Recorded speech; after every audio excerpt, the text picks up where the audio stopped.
Muy buenos días, colegas. Antes de comenzar, me gustaría plantearles algunas reflexiones eh, respecto o que van a dar contexto a lo que vamos a conversar. El 80% de los proyectos de construcción presentan retrasos significativos en la ejecución. Muchos de estos retrasos se deben en alrededor de casi un 20% a decisiones que no tomamos o que tomamos erróneamente en las etapas de diseño, en las primeras etapas del proyecto. Si esto uno lo lleva al ámbito de la mantención, uno se encuentra con ciertas similitudes. Eh, por ejemplo, el 80% de las paradas de planta experimentan sobrecostos cercanos al 40% o alrededor de ese porcentaje. Y el 90% de ellas, de estas paradas de planta, han reportado incrementos en los alcances del 50%. 3 de cada 4 veces los programas de mantenimiento han sido abandonados o han sido alterados durante la ejecución de estas mismas paradas de planta. ¿Qué tienen en común? ¿O cómo pueden converger estos dos mundos que aparentemente resultan tan disímiles? Avance, por favor, Felipe, si es tan amable. ¿Cómo convergen estas dos industrias que aparentemente, o en dónde convergen, o dónde tienen puntos en común estas dos industrias que pueden parecer tan disímiles o que trabajan en ambientes o en aspectos tan distintos? Precisamente en las lecciones que se aprenden en la ejecución de las maniobras relacionadas con montajes, que claro, en proyectos EPC pueden traducirse en montaje de proyectos, bien digo, de montaje industrial, constructivo, etcétera, pero en mantenimiento se refieren precisamente a todas las acciones, maniobras que se desarrollan o que se realizan para poder hacer reemplazo de equipos, traslado de material, muchas veces vinculado a procesos complejos como son los shutdowns, las paradas de planta, etcétera. Como bien lo comentó Paulina, mi nombre es Martín Contreras. En el vértice inferior derecho hay información que les puede resultar útil, tanto de mi experiencia, que no voy a darles la lata indicándosela, que aparece ahí el vínculo con mi perfil de LinkedIn, pero también más importante que eso, aparece el vínculo a la unidad de hormigón y montaje industrial de la que soy parte en el DICTUC, y también algunos vínculos que podrían ser de vuestro interés y ya me van a entender en el transcurso de la presentación por qué pueden resultar de interés, particularmente con el código ASME, con Chile Valora, lo vamos a ver en el transcurso de la presentación. Siguiente lámina, por favor, Felipe. Primero que todo, una breve descripción de la agenda, de cuál es el temario. Tenemos una reflexión de seguridad, una introducción. Vamos a revisar eh, particularmente 4 casos prácticos en los cuales uno puede vincular la importancia de las maniobras y en la planificación, tanto en labores de construcción como de mantenimiento, y finalmente las conclusiones de esta presentación. Siguiente, por favor, Felipe. Muchas veces todos estos temas relacionados con maniobras eh, no son, quizás no son tan fáciles de entender o fáciles de ver. La física que requieren, la resistencia a materiales que requieren, la ciencia, la ingeniería, la técnica que requieren, la verdad es que no es compleja. Sin embargo, cuando se trata de verla en escala 1 a 1, por decirlo de alguna forma, o en la realidad, no resulta tan evidente. Claramente, si está esta foto que es de 1997, este video que vamos a ver ahora, si está aquí es porque algo pasó, pero si ustedes se fijan, es probable que si alguno de nosotros hubiera estado ahí, de primera vista no hubiera detectado inmediatamente cuál era el problema que representaba esta maniobra en particular o esta acción en particular. Por favor, adelante con el video, Felipe. ¿Y qué es lo que vemos y por qué lo encontró relevante partir con esta reflexión? Porque de alguna forma muestra la importancia que tiene la aplicación de la ingeniería, de la técnica, de criterios trazables, el conocimiento tanto de ingenieros, supervisores y de los propios ejecutores, me estoy refiriendo a los operadores y riggers, cuando se desarrollan este tipo de actividades. De más está decir por el riesgo de accidente, que es lo que vamos a ver ahora, eh, sin consecuencias fatales, solamente daño material, en este caso a este segmento de estator que se estaba manipulando, sino que también cuando eso no ocurre, es decir, cuando no llegan a ocurrir los accidentes, que es obviamente lo más indeseado y lo que se tiene que en primera línea evitar, trae consecuencias de retrasos, de reproceso, de reanálisis, producto de un mal estudio previo. Entre paréntesis, por favor, notar la sangre fría del camarógrafo, ¿eh? Es notable. Casi ni se le mueve la cámara cuando ocurre lo que va a ocurrir.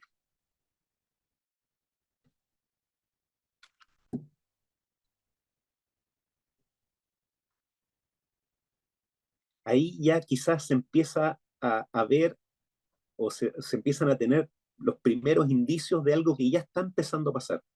Básicamente, ¿qué es lo que ocurre? Y aquí está el volteo completo. Eh, ¿Qué es lo que ocurre en este proceso? Si podemos volver a la imagen inicial, Felipe, por favor. Claro, ya después con la ingeniería forense, por decirlo de alguna forma, es la presentación para que después podamos seguir con la PPT, por favor, Felipe. Eh, Volver a la PPT, por favor, Felipe. Claro, si uno lo ve en esa imagen inicial, así partió este proyecto o esta maniobra, claro, es una condición claramente inestable. ¿Y por qué es inestable? No, sin pasar al video, solamente en la imagen y después vamos a seguir con la misma presentación. ¿Y por qué es inestable? El centro de gravedad está sobre los puntos de donde estamos tomando este segmento de estator. La idea del ingeniero a cargo era girarlo en el eje principal de la grúa, es decir, o en el eje perpendicular al eje de la grúa, o en el eje perpendicular más bien al gajo o al arco que describe en su parte interior este segmento estator. Y lo que terminó ocurriendo fue que esto se desestabilizó en sentido lateral y claro, se terminó dando vuelta finalmente, pero en forma descontrolada. ¿Por qué? Nuevamente, porque era una condición inestable, porque el centro de gravedad estaba sobre los puntos de apoyo, pero si ustedes se fijan, no era fácil de distinguirlos a primera vista. Es eso lo que quiero que destaquemos en esta presentación. Vamos a ver en el transcurso de ella cómo no existe aún en pleno siglo XXI, ahora con toda la capacitación y la formación que hay, y todos los conocimientos de ingeniería y para qué hablar de software de modelamiento, todavía tenemos algunas brechas importantes que resolver. Por favor, siguiente, Felipe. De más está decir esto, ustedes lo han visto muchas veces. Aquí está la definición que se las dejo ahí para cuando ustedes quieran revivir o volver a ver esta presentación, la pueden tener la explicación de qué es lo que es un proyecto de PC y que vuelvo a repetir, tiene en esto que se refiere a las maniobras un punto de coincidencia muy importante. Y aquí también en el gráfico de la derecha, tienen que haber visto este gráfico muchísimas veces, pero también nuevamente es aplicable a las dos industrias y que tiene que ver con cuál es el impacto de estas análisis y de estos estudios en forma previa y cómo va teniendo incidencia o más o menos incidencia respecto al tiempo que va transcurrido. Y claro, es como de perogrullo, ¿no? Porque de alguna forma cuando estamos haciendo la ingeniería, cuando estamos definiendo estrategia y haciendo a partir de esa estrategia planificación, tenemos ciertamente la posibilidad de influir fuertemente en el desarrollo futuro del proyecto constructivo o de los procesos de mantenimiento respectivos, etcétera. Siguiente, por favor, Felipe.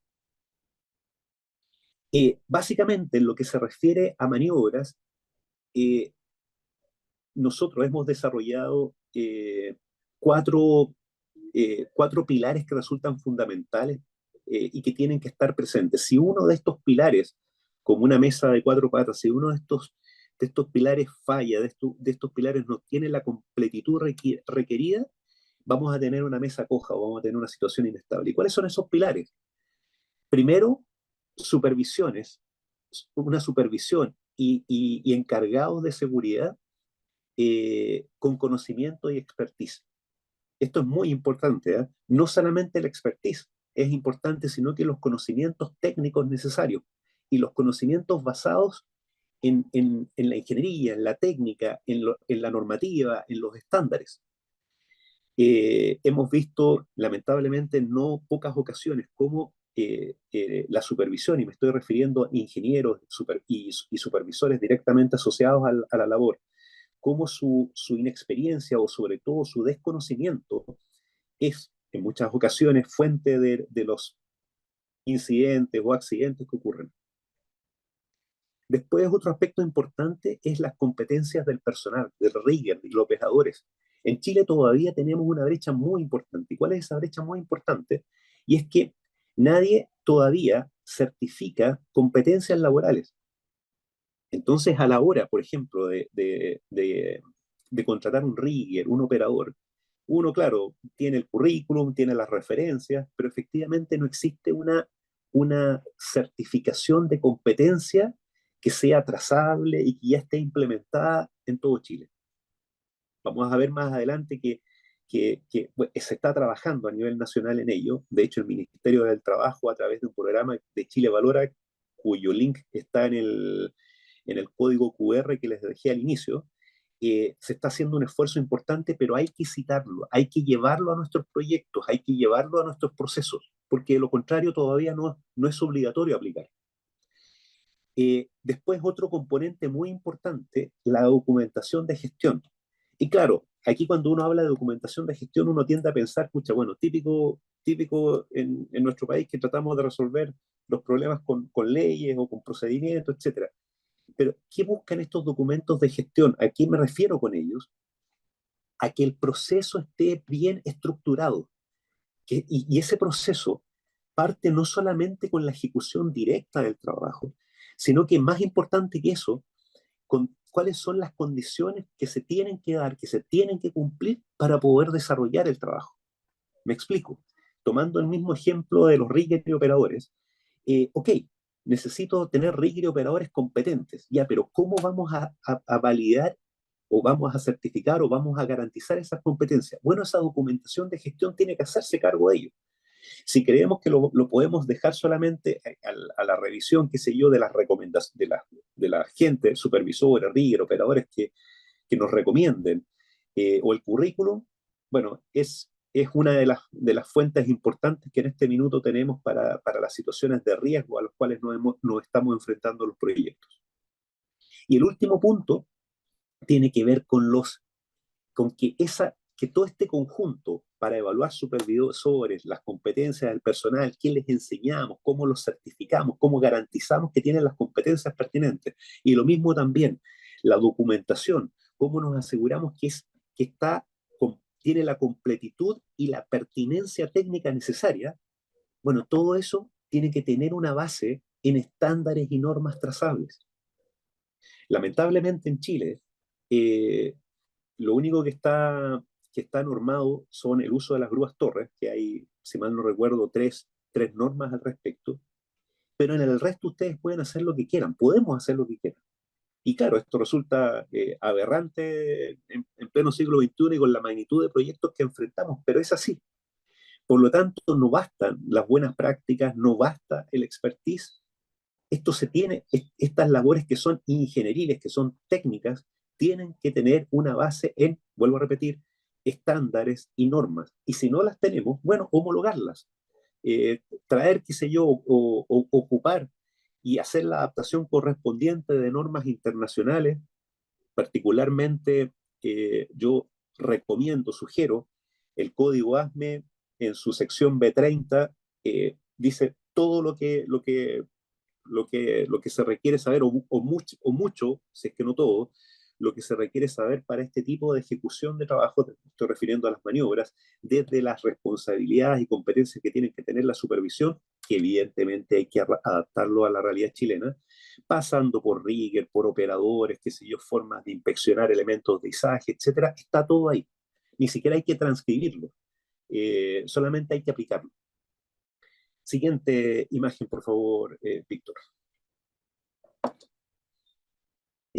¿Cuál es la situación que tenemos como país en este minuto? Bueno, estos datos que figuran en el terreno, perdón, que figuran en la imagen, obedecen a estudios que ha realizado la universidad y particularmente el DICTUC con varios clientes en industrias distintas. Me estoy refiriendo al mantenimiento, me estoy refiriendo a la construcción, y estos números son aterradores. Por favor, voy a tomar algunos nada más para no describirlos o no leerlos todos.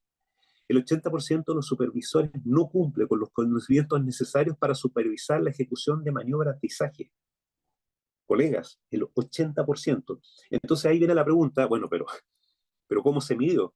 Eh, excelente reflexión.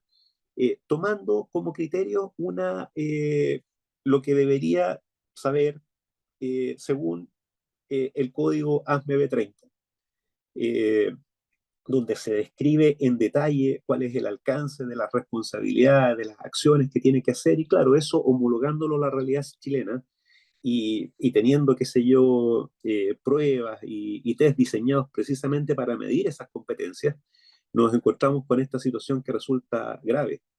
Si nosotros nos vamos, por ejemplo, al nivel de rigger y operadores, que quienes ejecutan este trabajo, el 70% no cumple, y aquí se suma algo más importante, no solamente lo que indica el ASME B30, que ahí el operador y el rigger en Estados Unidos tiene una característica distinta, pero aquí nosotros tomamos como referencia lo que dice Chile Valora al respecto. Chile Valora hace algunos años levantó las competencias para los perfiles de, de algunas actividades laborales que no profesionales y reunió un grupo de expertos. A mí me tocó participar precisamente en la elaboración de las competencias laborales para los perfiles de rigger y operadores.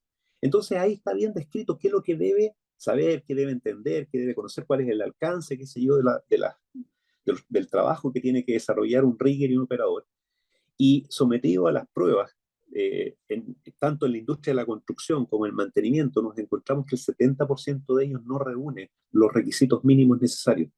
Y si nos vamos a la documentación, a la revisión de los procedimientos, de los instructivos, de los estándares incluso, que muchas de estas empresas de construcción, o algunas de ellas que realizan labores de mantenimiento, tienen, nos encontramos también con un panorama aterrador.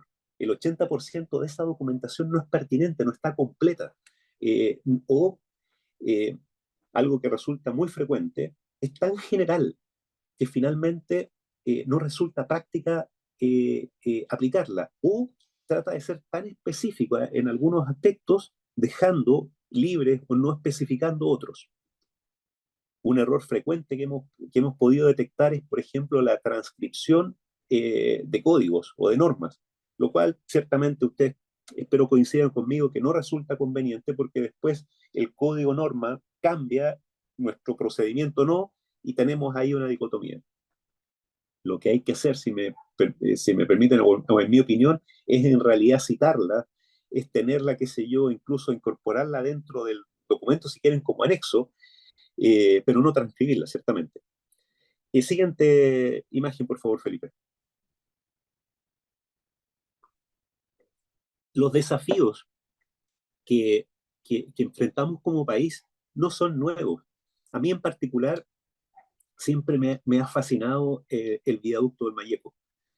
Eh, es muy probable que si ustedes le preguntan a colegas, y quizás ustedes mismos tengan la impresión de que quien lo diseñó y lo construyó fue Gustav Eiffel, y no, muy por el contrario, fue diseñado y calculado por un ingeniero chileno, Victorino Aurelio Lastarria, dicho sea de paso, hijo de José Victorino Lastarria, y él, formado en la Escuela de Ingeniería de Bélgica, miembro o cuando era funcionario del ferrocarril del Estado, diseñó y calculó el viaducto del Mayeco. La mala fortuna llevó a que él muriera antes, no pudo ver su obra concluida, murió antes de que el puente fuera inaugurado, pero ciertamente este puente ferroviario apareció en las revistas de ingeniería del mundo cuando fue construido. Eh, ¿Por qué lo cito? La imagen siguiente, por favor, Felipe. ¿Por qué lo cito? Porque aquí está, con la precariedad de los recursos de hace 2 siglos atrás, se pudo desarrollar esta tremenda obra de ingeniería a punta de ingenio, de Derrick para montar las cepas, el sistema de lanzadera de vigas, que es una metodología que con dispositivos más modernos, pero se sigue utilizando, con rodillos, con winches, qué sé yo, con muchos elementos, eh, digamos, de poca capacidad, se pudo desarrollar esta tremenda obra de ingeniería. ¿Y qué es lo que hay detrás de esto? De nuevo, está la aplicación en la construcción de la ingeniería. Eh, un renombrado ingeniero que tuve el honor de conocer hablaba de ingeniería de la construcción. Esto es ingeniería de la construcción. O ingeniería aplicada a las maniobras, es que también me permiten una especificación mayor todavía. Imagen siguiente, por favor, Felipe. Lo que vamos a ver ahora son 3 casos en los cuales yo personalmente he participado. Uno en una labor de mantenimiento de un tripper en una industria determinada. eh, un recambio de un filtro de tela y un sistema de descarga inventado o desarrollado para descargar bolas de un molino. Ciertamente, entre paréntesis, como creo que es saludable mostrar los casos de éxito, pero también los casos en los cuales uno se equivoca o el análisis que hace no es el correcto. Este es el caso, ¿eh? Los primeros 2 casos son casos de éxito, el último caso es un caso con un criterio fallido. Ahí lo vamos a ver más en detalle. Por favor, eh, Felipe, si es que nos puedes mostrar el tripper, si eres tan amable.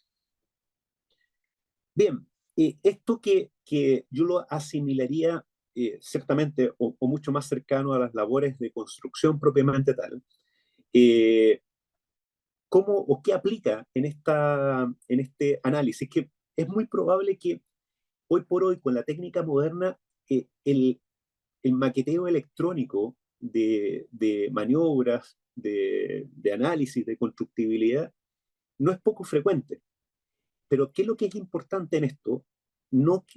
Por favor, no quedarse con lo interesante que nos pueda resultar o no este maqueteo electrónico.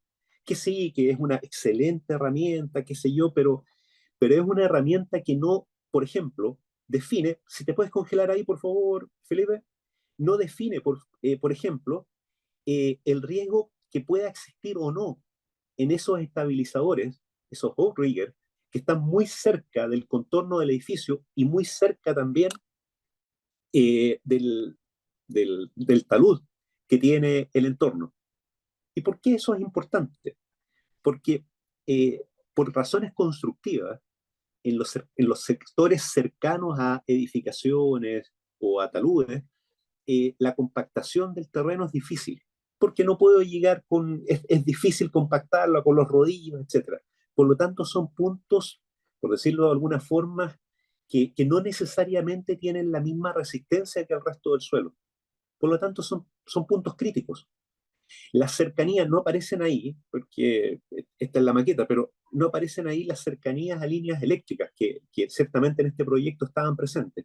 Bueno, ¿qué tan cercano puedo estar? Porque no siempre es posible, sobre todo cuando estamos en labores brownfield, es decir, con instalaciones que existen, no siempre es posible, por ejemplo, hacer la desconexión eléctrica. Y si no es posible hacer la desconexión eléctrica, bueno, ¿cómo trabajo? ¿qué tanto me puedo acercar? Eh, si ustedes se fijan, esto, bueno, no tienes cómo saberlo, pero esto estaba dentro de un valle en el cual se generaba, por razones obvias, geológicas, geográficas, una especie de suerte de venturi, una especie de túnel de viento, por lo tanto una zona muy ventosa. Bueno, ¿qué pasa con las velocidades del viento? Y hay uno, así como en forma natural, tiende a pensar, ah, no, salen las tablas de la grúa, qué sé yo, y son 11, 12 metros por segundo, 32, 33 kilómetros por hora. Sí, pero ese es el criterio, por decirlo de alguna forma, el desde. ¿Y por qué digo que es importante entenderlo de esa forma? Porque si fuera esos los límites con los cuales yo puedo trabajar con estos equipos de construcción, yo no podría construir nada, ni podría hacer nada probablemente en Punta Arenas, donde fácilmente quienes hemos estado ahí podemos tener, cuando hay poco viento, 50, 60 kilómetros por hora. Entonces, todos estos análisis, ¿de dónde salen? ¿De dónde se pueden hacer? Bueno, nuevamente, los códigos y particularmente el ASME indica o da respuesta para todos estos aspectos que les he comentado. Entonces, ¿dónde está la lección aprendida en este caso en particular? Como le digo, un caso de éxito donde se montó ciertamente el pilar que ustedes ven a la izquierda, que sostiene la galería en la cual se monta el tripper, que es el equipo azul que ustedes están viendo montado en ese minuto, que ciertamente había que, con dispositivos de TIRFOR, tanto en el tiro y en la retenida, poder ir controlando el avance horizontal de este. Está todo eso muy bien, qué sé yo, y está el maqueteo donde uno puede asegurar que por lo menos la geometría calza y funciona bien.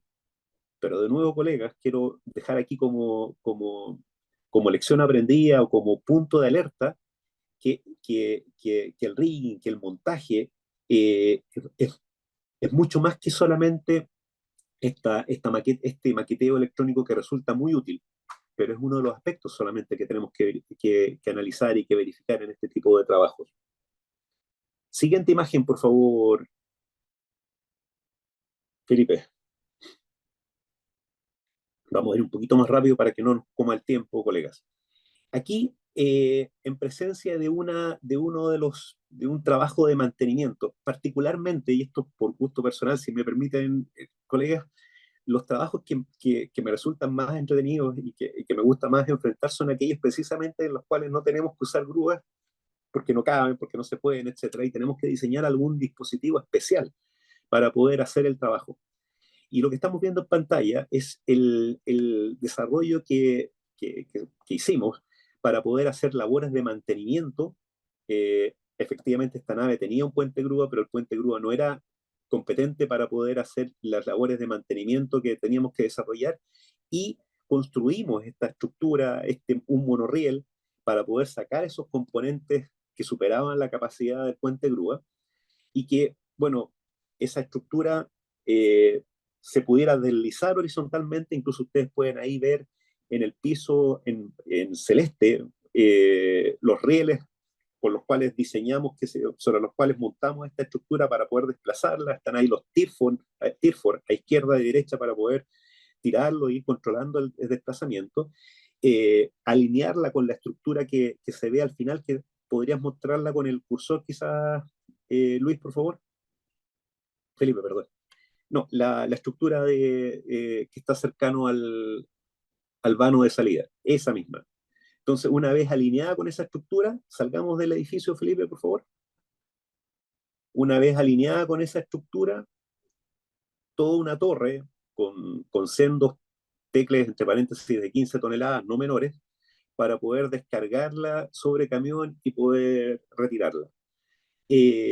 Bueno, esto es, colegas de ingeniería de la construcción, y de nuevo, la base para esto y la base en cuanto a criterios técnicos, ingenieriles para poder desarrollar estos análisis, nuevamente, una base en estándares, en códigos, en criterios que tienen que ser trazables, evidentemente con las memorias de cálculo respectivas. Siguiente, por favor, Felipe. Pero no siempre estos análisis resultan casos de éxito.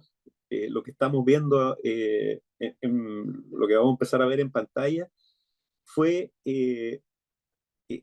fue un buen desarrollo intelectual con un mal resultado. Me explico. Teníamos que vaciar las bolas de un molino de bolas. eh, y en poco tiempo, como siempre. Y bueno, se nos ocurrió, aparte de hacer, qué sé yo, una ventana en el manto del molino, decidimos botarlas a piso. El sector que estaba justamente debajo del molino permitía que las bolas cayeran por gravedad y ahí contenerlas para poder sacarla después eh, generando una especie de flujo de río de estas bolas que después las íbamos a recoger con cargadores frontales, etcétera, y cargarlas sobre camión. Cuando hicimos el análisis de esto, vimos las bolas, qué sé yo, el molino estaba evidentemente detenido, las bolas estaban limpias, se habían lavado, qué sé yo, había habido todo un proceso de limpieza, por lo tanto teníamos supuestamente solamente bolas del molino, el molino cargado solamente con bolas, no con material ni con nada por el estilo, solamente bolas.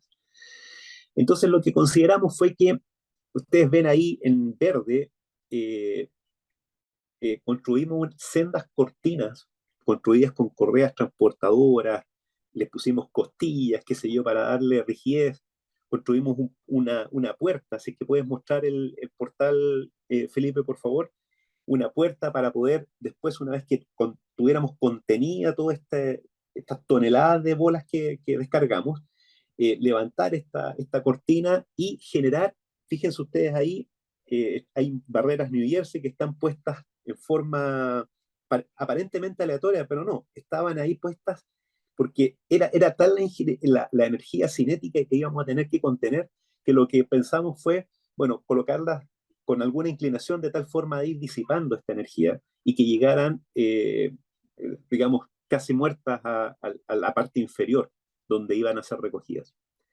Calculábamos que las bolas iban a rebotar entre 8 y 10 metros cuando algunas de ellas cayeran. Algunas evidentemente no iban a rebotar nada porque se iban a anular su rebote, etcétera, pero las que más, en el peor de los casos, calculábamos entre 8 y 9 metros de rebote. Por lo tanto, toda esa estructura y todo ese tremendo tinglado pensando en eso.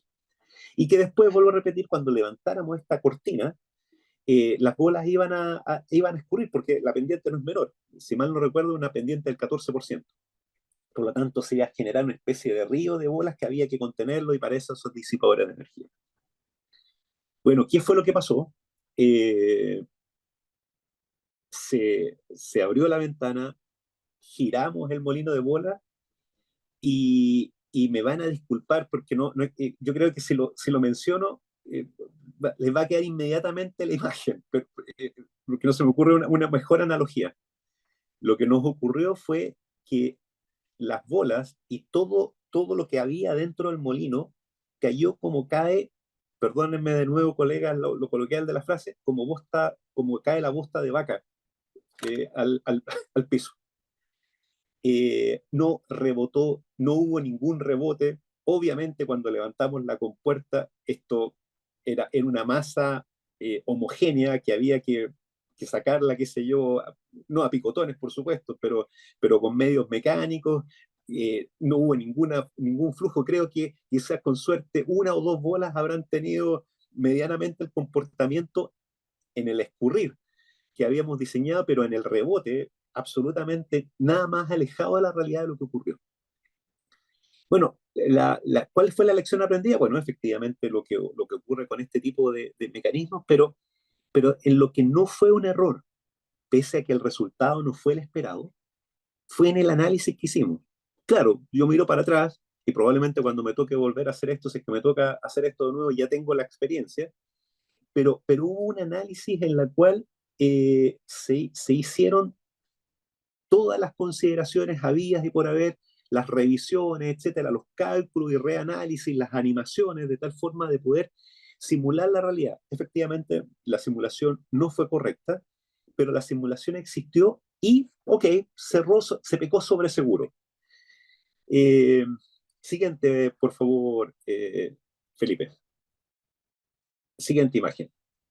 Ya terminando, colegas, espero que haber despertado un poco en ustedes también la pasión que a mí me despierta en estos temas en particular, y que ciertamente a partir de esa pasión compartida podamos seguir conversando en otros foros, quizás con más tiempo.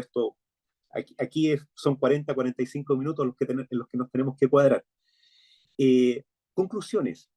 eh, las estrategias que definen las planificaciones, que a su vez definen programas, instrucciones de trabajo, etcétera, para que sean efectivas tienen que ser cuidadosamente preparadas, y para que sean cuidadosamente preparadas se tienen que basar en aquellos conocimientos técnicos que es necesario comprender, manejar y aplicar en forma correcta, y aplicar a la práctica. Ingeniería de la construcción, que les comentaba hace algunos minutos atrás. Y esos conocimientos, su base, su base teórica, tiene que estar tiene que ser trazable. Nuestra actividad es ciertamente técnica, ingenieril, por lo tanto, todos nuestros, vuelvo a repetir, instructivos, procedimientos, memorias, se tienen que basar en estándares, en normativas internacionales, es que no las tenemos, pero que sean trazables de tal forma que permitan documentar, que permitan analizar y discutir nuestras decisiones. En particular, eh, lo que yo les he comentado que nos ha resultado de una muy buena aplicación práctica son estos estándares que ya les mencioné, que sé yo, el ASME, Tomar Chile Valora, y el esfuerzo que está haciendo eh, por, por ordenar nuestro proceso de certificación, que hasta hace poco tiempo estaban tan, si me perdonan la expresión, tan manoseado como término la certificación propiamente tal. Y este enfoque, esta aplicación, este análisis es 100% coincidente para estas dos industrias que les comentaba al comienzo. La mantención, la industria del mantenimiento, de la operación de plantas y la construcción de ellas convergen en estos temas que son manipulaciones, maniobras, algunas de ellas específicas como izaje. No me gusta hablar de maniobras de izaje porque no todas las maniobras son de izaje y siguen siendo maniobras y siguen siendo complejas. Estimados colegas, espero eh, que hayan compartido, como les decía hace unos minutos atrás, podido compartir la pasión o el gusto por este tipo de trabajo, la preocupación también para poder generar estos foros de conversación en las cuales podamos compartir nuestras experiencias, algunas de ellas buenas, algunas de ellas no tan buenas.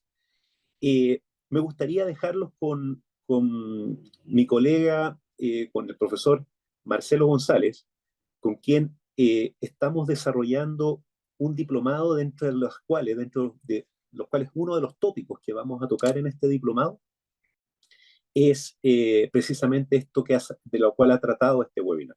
Marcelo González, por favor, si eres tan amable. Muchas gracias, Martín, ¿no? Excelente presentación, muchas felicidades. Aprovecho de saludar ahí a todos los que están conectados, y que también agradecer a Educación Profesional y Continua de la Escuela por esta oportunidad. Bueno, yo soy Marcelo González, tal como me presentaron al inicio. Soy profesor asociado a la Escuela de Ingeniería, particularmente el Departamento de Ingeniería y Gestión de la Construcción.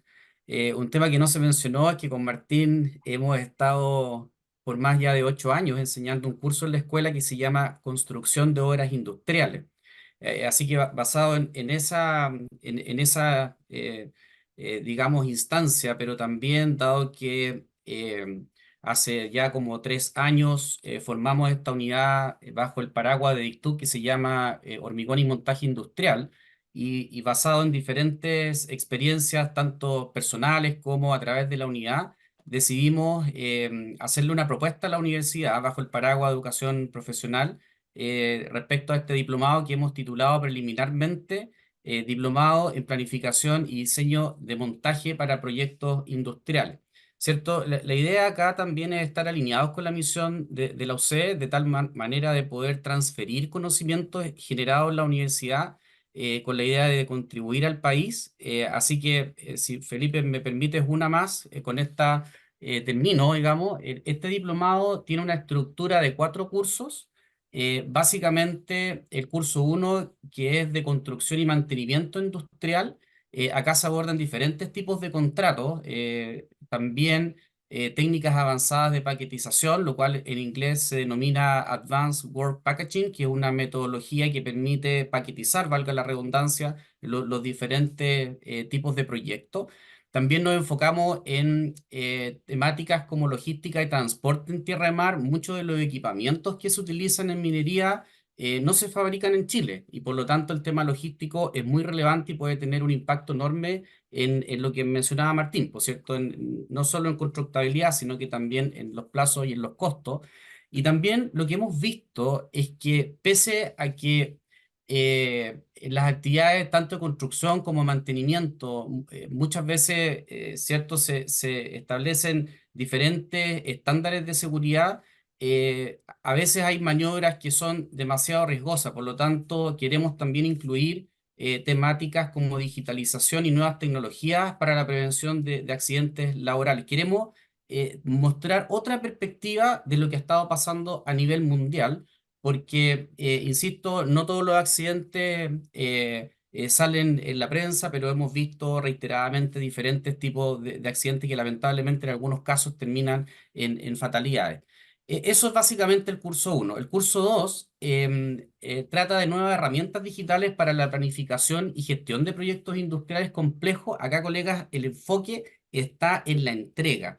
Y un tema muy interesante, aparte de los conceptos de planificación de proyectos que probablemente algunos de ustedes los han estudiado, pero estamos explorando también nuevas tendencias digitales en este concepto, es decir, en la planificación de proyectos, y también se incorporan conceptos de inteligencia artificial y su aplicación en este tema, ya así que son temas de mucha vanguardia. Y finalmente hay temáticas relacionadas con seguimiento y control de proyectos industriales, gestión de cambios, de riesgo y estimación a término de costo en proyectos industriales. También en el caso del curso 3 que está acá, que ustedes lo pueden ver, de constructabilidad y modularización para proyectos de montaje industrial y mantenimiento, la idea es incorporar la definición y los fundamentos de este concepto, es decir, del concepto constructabilidad. También hacemos un enfoque en los fundamentos de ingeniería y de diseño estructural para proyectos industriales con foco en la construcción, ¿cierto? Sabido, probablemente Martín lo ha mencionado muchas veces, a veces los proyectos se diseñan de una forma, pero no se piensa en cómo se van a construir. Por lo tanto, es necesario tener esa mirada al respecto. Y en el caso de la modularización en particular, estamos incluyendo la modularización tanto en acero como también prefabricados de hormigón. Si bien es cierto, en acero por excelencia se ha utilizado, en los últimos años hemos visto una penetración importante de los prefabricados de hormigón en minería por diversos beneficios y en ambos casos estamos incluyendo también los aspectos normativos, dado que en ambos tipos de materialidades hay ciertas particularidades que es importante revisitar. Y finalmente, los fundamentos de constructabilidad, pensando en proyectos tanto Greenfield, Brownfield y también refuerzo, como Martín mostraba, hay muchos proyectos que están operando en entornos que tienen muchos años de operación. Por lo tanto, también es importante mirar que en algunos casos las maniobras, o para realizar las maniobras, bien digo, se necesita mirar las estructuras existentes y también hacer refuerzos estructurales. Y con esto termino, Paulina, el último curso, que es el curso 4, el curso que trata de diseño de maniobras para el montaje y mantenimiento industrial. Lo que se hace acá, en primer lugar, es revisar el código AMB30, que fue lo que mencionó Martín, y posteriormente ya se entra en profundidad en temáticas como selección de equipos para maniobra, diseño de aparejos para maniobra, diseño de accesorios especiales para maniobra. Es un tema bien importante y hay que entender ahí las filosofías de diseño.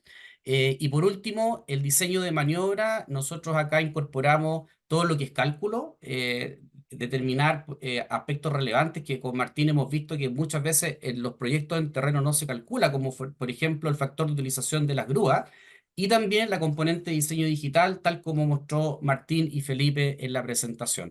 Así que solo un último comentario, tanto el curso 2, 3 y 4 van a tener también un módulo de análisis de casos prácticos, de tal manera que nosotros y los futuros estudiantes podamos mostrar ciertos casos prácticos, pero también se pueda aprender de esas buenas prácticas y por qué no decirlo, también de algunos errores que se han cometido, como lo mencionó Martín. Así que eso, hoy muy agradecido por todos los comentarios, por la asistencia y a todo el equipo también nuestro que apoyó en el diseño de esta presentación. Así que muchas gracias y quedamos atentos ahí a las consultas. Gracias Marcelo y Martín por su tiempo. Marcelo, antes de pasar a los comentarios que tal vez son para Martín, una pregunta. ¿El módulo 2 utiliza algo de primavera? Pregunta Juan Millares. Sí, a ver, el tema de encasillarse con un software en particular, ¿cierto? No es algo trivial cuando estamos en la universidad, pero lo que les puedo adelantar es que la persona que va a tomar ese tema básicamente ha desarrollado su experiencia por más de 20 años en planificación, control de proyectos usando Primavera, ¿ya? Así que tenemos que ver cómo lo abordamos honestamente, Paulina, pero al menos en ese caso, la experiencia, insisto, está en ese programa en particular. Perfecto, gracias. Martín. Sí, bueno, primero quisiera darles las gracias, colegas, por vuestros comentarios. Los he estado leyendo con atención y me gustaría referirme a dos comentarios en particular que hace un colega que tiene muchísima experiencia y que es muy bueno también en estos temas, que es Rodrigo Venegas. Y él hace dos comentarios que son muy relevantes y que tiene que ver uno de ellos con la alta ocurrencia que tienen este tipo que tienen, bien digo, eh, que generan incidentes en este tipo de trabajos, en maniobras me refiero, vinculado a los trabajos rutinarios o supuestamente rutinarios y que de alguna forma por ser rutinarios los consideramos triviales. No es poco frecuente, aquellos de ustedes que tienen mucha experiencia, quizás coincidan conmigo, que en las labores, por ejemplo, de, de descarga y carga de elementos en los patios de bodega, no es poco frecuente que de alguna forma pensamos en esos sitios como los lugares donde se tiene que foguear el operador, el rigger, por decirlo de alguna forma, quemar horas de trabajo, horas de vuelo, ganar experiencia en eso. Y la verdad es que son en sí mismos eh, tareas que requieren, muy por el contrario, poca expertise, mucha expertise, porque se encuentran primero por lo general con muy baja supervisión.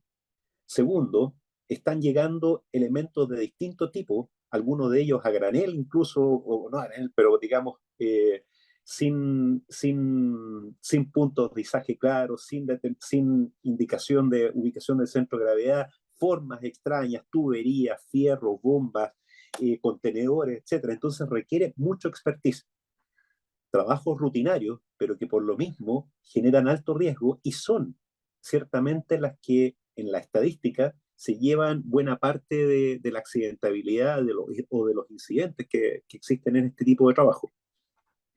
Y otro comentario que también hace Rodrigo, que es muy pertinente, que tiene que ver con la información que uno obtiene de los proveedores, en este caso de los vendors, para poder hacer y para poder diseñar este tipo de maniobras con tiempo. Y aquí, colegas, una pequeña reflexión. Hablamos bastante de prefabricación, de modularización, de construcción industrializada, etcétera.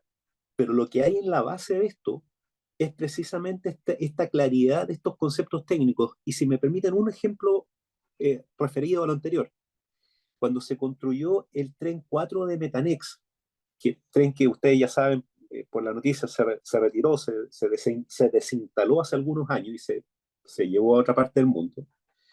Eh, el diseñador de esa planta y el que finalmente compró los equipos no consideró que en ese minuto, en Chile, cuando se construyó esa planta, la mayor grúa que tenía Chile, que había disponible en Chile, era una 4000 Serie 2 con Ringer que levantaba 350 toneladas.